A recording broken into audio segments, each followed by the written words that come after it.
जी और अटल बिहारी वाजपेयी जी का नाम नहीं लूंगा, मैं जानता हूं निकाल दिया जाएगा। 2000 रुपए के नोट में जो चिप थे बता दिया जाएगा कि कहां गए। इनसे ना उम्मीद करो इतनी सादगी के साथ, इनसे ना उम्मीद करो इतनी सादगी के साथ। ये दौर अलग हैं, ये लोग अलग हैं। अगर इस दौर में इनसे वफा ढूंढ रहे हो तो बड़े नादान हो, जहर की शीशी में दवा ढूंढ रहे हो। बैंक एक तरफा इन्फॉर्मेशन लेते हैं, गरीबों का सिविल खराब कर देते हैं, मध्यम वर्गीय लोगों का सिविल खराब कर देते हैं। श्री राजीव राय जी। धन्यवाद सर। श्री राजीव राय जी। धन्यवाद sir. I have given permission to Shri Rajiv Rai ji. No, please. I have not given permission to you. It has nothing to do. Kalyan Banerjee, see. It has to be interpreted within the line. Rajeev Rai ji, आप बोलिए, आप बोलिए, आप बोलिए। धन्यवाद sir, आपने हमें मौका दिया। मैं अपने राष्ट्र नेतृत्व का आभारी हूँ कि राष्ट्र नेतृत्व ने मुझे कहा बोलने के लिए। उपाध्यक्ष महोदय, आप बोलिएगा प्लीज। हम बहुत दिनों से सुन रहे थे कि बैंकिंग अमेंडमेंट बिल आ रहा है, तो हमारे जैसे लोग जो गांव के हैं, गरीबों के हैं, बड़ी उम्मीद के साथ सोच रहे थे कि जब सुधार की बात होती है तो सुधार में ये भी बताया जाएगा जिस बीमारियों से सबसे ज़्यादा लोग ग्रसित हैं बैंक के नियमों से, जैसे सिविल हो गया, बच्चों के लिए एजुकेशनल लोन हो गया, एग्रीकल्चरल लोन हो गया, छोटे छोटे व्यापारियों के लिए हो गया, इन सब बारे में बातें होगी। मैं ये नहीं कहने इंदिरा जी की तरह, इंदिरा जी और अटल बिहारी वाजपेयी जी का नाम नहीं लूंगा, मैं जानता हूं निकाल दिया जाएगा, लेकिन जरूर उम्मीद कर रहा था कि 2000 रुपए के नोट में जो चिप थे बता दिया जाएगा कि कहां गए और चिप 2000 रुपए के नोट क्यों गायब हो गए। मैं इलीगल थे इसलिए मैं ये भी उम्मीद कर रहा था कि अब तक बता दिया जाएगा बैंकिंग लॉ में अमेंड करके कि जो 15 लाख रुपए आ गए थे वो कब और कैसे बांटे जाएंगे। लेकिन फिर ख्याल आया कि हम किन लोगों से उम्मीद कर रहे हैं। इनके लिए 2 लाइनों के बाद बात करेंगे। इनसे ना उम्मीद करो इतनी सादगी के साथ, इनसे ना उम्मीद करो इतनी सादगी के साथ। ये दौर अलग हैं, ये लोग अलग हैं। अगर इस दौर में इनसे वफा ढूंढ रहे हो तो बड़े नादान हो, जहर की शीशी में दवा ढूंढ रहे हो।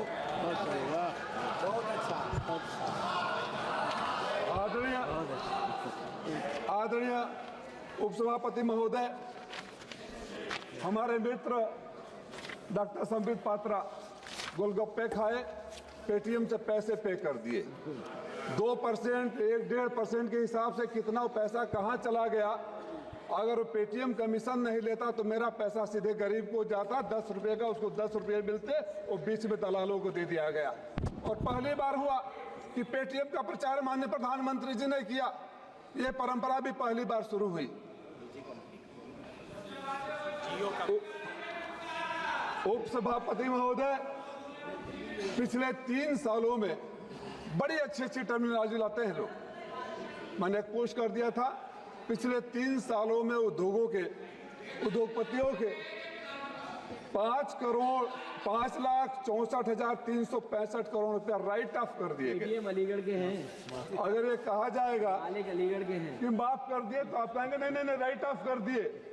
मैं आज आपसे अपने नेता के सामने मांग करता हूं कि देश के किसानों के ऊपर चाहे जितना भी कर्ज हो सबको राइट ऑफ करने की घोषणा कर दो, हम स्वागत करेंगे। ठीक बात। ये आपकी बुद्धि कहीं और नहीं आती है। आपने चौथी सबसे बड़ी अर्थव्यवस्था की बात करते हैं, तीसरी सबसे बड़ी अर्थव्यवस्था की बात करते हैं। हमारे जैसे लोग तब सदन में नहीं थे, लेकिन टीवी पर सुनकर हमारा सीना चौड़ा हो जाता था जब कोई कहता था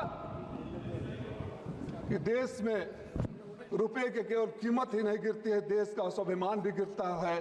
तो हमें लगा था कोई आएगा स्वाभिमान बढ़ाएगा। मैं तो आपसे जानना चाहता हूं कि देश के स्वाभिमान को किस रसातल में आप भेज दिए और कहां तक गिराने का इरादा है। चौथी अर्थव्यवस्था हो जाएगी, डॉलर की कीमत के सामने रुपए की कीमत खत्म हो जाएगी और आप अपनी पीठ थपथपाएंगे। इस देश की वो बैंकिंग सिस्टम है जो गरीबों के घर से दिन भर की कमाई निकालता है। मैडम, मैं आपसे अनुरोध करूंगा, विचार जरूर करिएगा कि अगर गरीब दिन भर सब्जी खरीदता है और रात को बैंक में डालता है, अगले दिन बैंक में डालता है, फिर निकालता है, तो अपने पैसे पर ट्रांजैक्शन फीस। पहली बार इस देश ने यह भी देखा कि गरीब जितनी बार बैंक में जाएगा, बैंक से पैसा लेकर आएगा, कुछ न कुछ आपको देगा। आप तो मंदिर के उस महंत की तरह हो गए कि जब जाएंगे कुछ देकर आएंगे। ये तो ठीक नहीं है। इस देश में मैं बड़ी लड़ाई लड़ा, सदन में नहीं था, एजुकेशनल लोन के लिए। आप जब नियम निकालते हैं छात्रों के एजुकेशनल लोन के लिए तो बड़ी अच्छी तस्वीर पेश करते हैं। एक तो हमारा मामला पार्लियामेंट की कमेटी ने हल किया था। जब बच्चे जाते थे एजुकेशनल लोन के लिए तो 50% का मार्क्स या बैंकों से निरस्त दूरी का। बैंक एजुकेशनल लोन के लिए जहां लड़का पढ़कर साक्षर होगा, आप 9%, 10%, 12%, 14%, 4 लाख से ऊपर कोलेटरल सिक्योरिटी की बात करते हैं। और कोई व्यापारी ले चला जाता है तो उसके लिए कोलेटरल सिक्योरिटी है या नहीं है मुझे तो नहीं पता है, लेकिन अगर आपने रिकॉर्ड मार्जिन का बनाया है तो देश ने वो रिकॉर्ड भी देखा है कि सबसे ज्यादा पैसा देश का विदेशों में लेकर चले गए और वो भाई लोग नहीं आए। आदरणीय उपसभापति महोदय, एक मैं मैडम आपका ध्यान आकर्षित करना चाहूंगा सिविल का। और मुझे लगता है कि बहुत सारे लोग जो सिविल स्कोरिंग के लिए 2005 में नियम बने थे, ये बैंकों की तानाशाही मैं स्वयं भुगतभोगी रह चुका हूं। लड़ाई लड़ते लड़ते एमपी बना तो शायद उसका समाधान अब हो रहा है। आप एनपीए न हो, अच्छे इंटेंशन के साथ ही आया था, तभी सरकार लाई थी। लेकिन ये एक तरफा कानून, क्रेडिट कार्ड सबके पास होगा, आपके पास फोन आएगा, आपको क्रेडिट कार्ड सैंक्शन हो गया है, क्रेडिट कार्ड का पैसा भी चढ़ना शुरू हो जाएगा। एक दिन बड़े पैसे इकट्ठा करके जब घर बनवाने के लिए, बच्चों को पढ़ाने के लिए, बेटी की शादी करने के लिए जब आप जाएंगे तो पता चलेगा कि आपका सिविल स्कोर खराब है। तब आप ढूंढने लगेंगे तो पता चलेगा कि उस टाइम पर एक क्रेडिट कार्ड मिला था जिसको आपकी जानकारी भी नहीं है।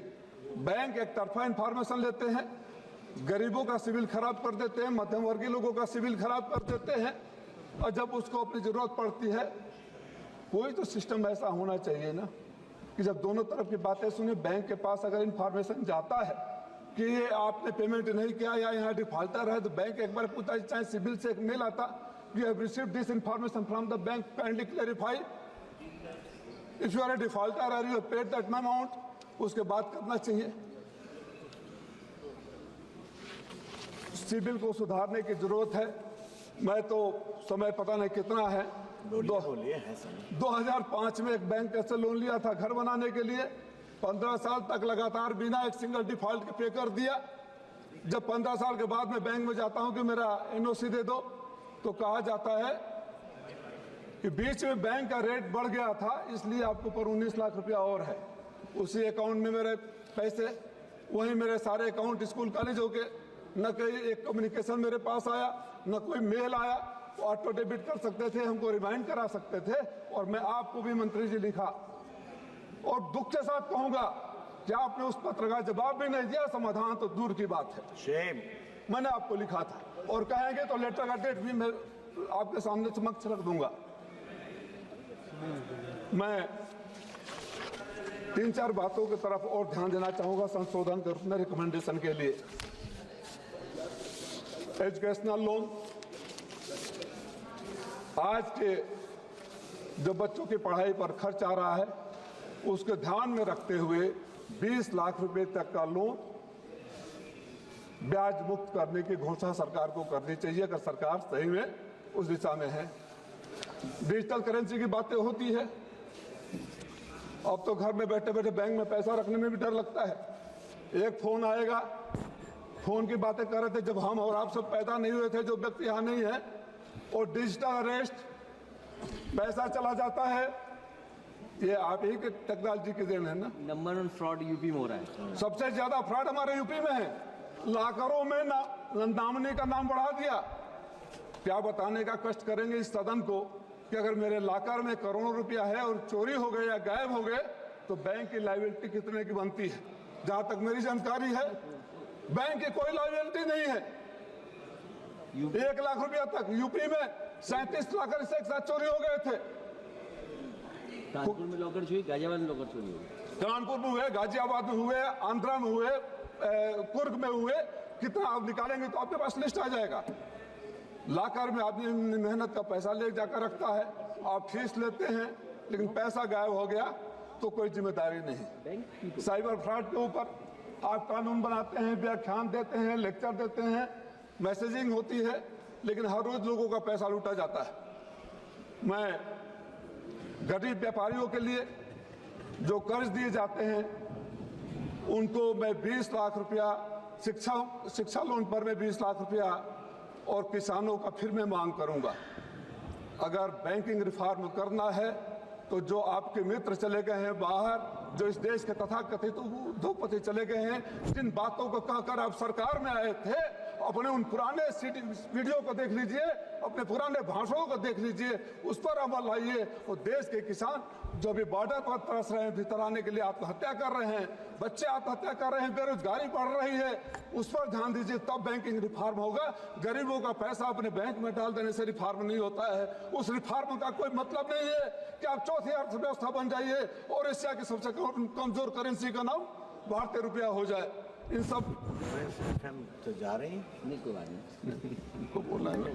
खत्म करो। एक खजांची का जन्मदिन होता है, बोले खजांची बैंक में जो पैदा हुआ उसका जन्म। और हमारे लिए आपकी नोटबंदी, हमारे लिए उस देश के लिए उस नोटबंदी, जो नोट अपने पैसे के लिए बैंक के लाइन में जो माँ लगी थी, हम माँ लगी थी, और जब बच्चा पैदा हो गया उस खजांची का जन्मदिन हमारे राष्ट्राध्यक्ष मनाकर आपको याद दिलाते रहते हैं तो नोटबंदी नहीं था। सही कहा गोगोई जी ने, आप तब ठेंगा दिखा रहे थे, आपके लिए अट्टहास का विषय था, आपके लिए गर्व का विषय था। अगर प्रधानमंत्री जी कहे होते कि पैसे तो बैंकों से ले लिए लेकिन मैं विदेश जाने नहीं दिया, तब हम सब ताली बजाए होते। लेकिन प्रधानमंत्री जी खुश थे कि गरीबों के घर में शादी है, बैंक में पैसे नहीं है। तो उन सब पुरानी बातों को सीखते हुए संशोधन की जो बात करते हैं तो कॉस्मेटिक चेंजेस नहीं होने चाहिए, सही संशोधन होने चाहिए। इस उम्मीद और विश्वास के साथ कि संशोधन गरीबों के लिए होना चाहिए, संशोधन किसानों के लिए होना चाहिए, संशोधन छात्रों के लिए होना चाहिए, तब तो संशोधन की बात बनती है, नहीं तो बात बेमानी होगी। आपने मौका दिया, धन्यवाद।